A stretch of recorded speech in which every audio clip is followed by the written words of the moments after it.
Hey everyone, it's David. Today I'm here looking like Nate Oates, and we're gonna be reviewing a video from Glenn Kelman, the CEO of Redfin, talking about what's going on in the housing market today, what he's seeing with clients on their end, and how they've been impacted by the SVB bank collapse. New data revealing another slowdown in home prices. Today's Case-Shiller index showing the 7th decline in a row on a monthly basis as mortgage rates remain stubbornly high. And tomorrow, So there's going to be a decline in home prices that we're going to see. Really what you're seeing is the average home, like if we look at the Portland metro area that are being purchased, they are being purchased by more of a first-time home buyer type segment of the market. I wrote an offer on a $500,000 home with taxes, insurance, with what the woman is putting down. You have a $4,000 mortgage payment. If this was early 2020, she'd be buying a $700,000 house.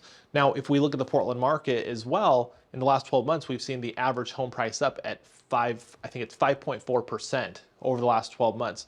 So we're actually not seeing declining values. We're just seeing more sales come in that lower price point. we're going to get pending home sales along with weekly mortgage applications.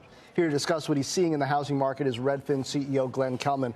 Glenn, we can talk about prices coming down, but inventories are still so low. If you've had your house for more than 10 minutes, do you really have to sweat it? Inventory is really low, so new listings are down 25%. So even as homebuyer demand has declined because of higher interest rates, it's affected sellers even more. If you refinanced your home at a 2.5. If you look at the Portland housing market, we have a 31-year low for new listings. And I only say 31 because that's as far back as we have the data. If you look at December, January, February, if you watched any of our previous videos, we've been talking about that there were only 95 fewer pending sales than new listings that came to the market in that time.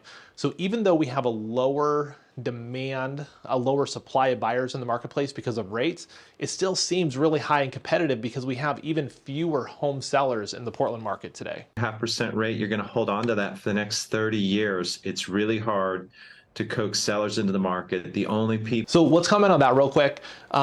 In the Great Recession, we did have home buyers that got 2 and 3% mortgage interest rates, and then they traded out of those homes. So if you have a low, 2 or 3% interest rate today, Glenn's saying you're probably gonna stay there for 30 years. It's an exaggeration. They won't stay there for 30 years, but I think what he's trying to do is give an exclamation point on the fact that that is a really hard interest rate to give up, and that's keeping home supply out of the market, or new homes coming to the market. People who are moving are the ones who are moving across the country, not across town. So have we ever seen a market like this, and how much of this rests on what happens with the labor picture? As long as people are employed and think they'll be able to pay that mortgage, hey, maybe they'll just shift into an ARM instead, expecting rates to come down, but they'll still buy? Well, I think the major issue has been interest rates. So the housing market has reacted poorly almost to any good news about employment or prices, because if we see that people have jobs, we know that the Fed is going to be hard on interest rates, and that's going to affect home buyer demand as well as supply. What's really changed over the past 2 or 3 weeks has been the banking crisis. Some of our customers have just gotten spooked by that, and they're trying to figure out where the economy is going. You just have to remember that people are making a 10-year commitment to a house, and they're trying to figure out what's going to happen in the next 10 minutes. I think that's a really good point that he just made, that people are trying to make a 10-minute decision on an asset that they usually hold for 10 years. We have to zoom out and look at real estate as a long-term asset. People really get stuck in short-term analysis. In the short term, rates are not ideal. Over the long term, if we look at the Portland housing market, we've had 27 years of appreciation in the last 31. We've had challenging economies. During that time, we've had markets with challenging interest rates, and the only time home values declined was during the Great Recession. We'll pop a little graphic on the screen, or before this, we'll have had the graphic up so you can see what's happening. But we've actually averaged, I think it's 6.4% appreciation over the last 30-year period. So when you're looking at buying or selling real estate, you do have to zoom out and look at the long-term picture. To the U.S. economy. So I think it's interest rates and the banking crisis, not just rates. And that's a new twist in housing. So is there more pain potentially to come for housing? Have we seen the worst of this correction with home prices coming off, I guess, as much or as little, I should say, as they have? Are you in the stabilization and bottom camp, or do you think there's more to go? Well, it's hard to predict rates, but I'm fairly confident about home prices. What's really uncertain is home sales. Redfin is a business that grows or expands as the number of. So in October, we made two predictions. One where the housing market has 6.5% or above on average mortgage rates for the year, and the other where we're closer to a 6% mortgage interest rate. And what Glenn's talking about is the unpredictability of the total volume of home sales, the amount of home sales, which we do predict we're going to have one of the lowest years in the last 30 in the Portland housing market. I don't think that's really going to change, actually, based on where rates go.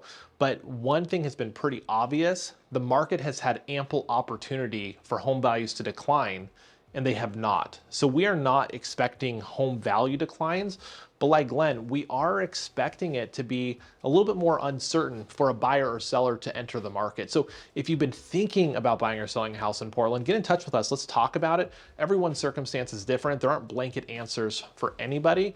We're happy to tell you if it's a good time or a bad time for you to do something. Homes sold in the United States goes up or down.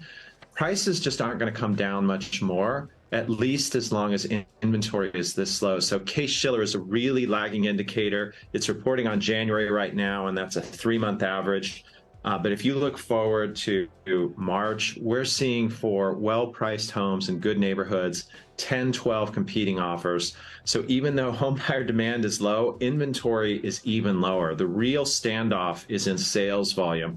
I think prices are going to be fairly stable depending on where you are. Even in places like Sacramento, though, now that I think about it, that was dead as a doornail this winter. It's pretty hot right now in terms of prices. It's the sales volume that's off. So this past weekend, I had a client write an offer on a property, multiple offer situation, and her offer did not get accepted. A couple days later, we made an offer on a property. We got a little counter, and it is going to be accepted. Multiple offer situations are part of every market. Price reductions are part of every market.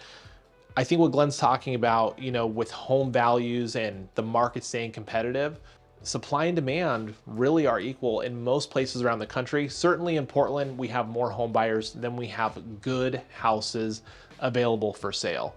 So if you have questions about the market, email us, hello@hillshirerealtygroup.com. If you want to see more videos like this, analysis on the market, home tours, what to do when buying or selling real estate, make sure to subscribe to our channel, and we'll see you next time.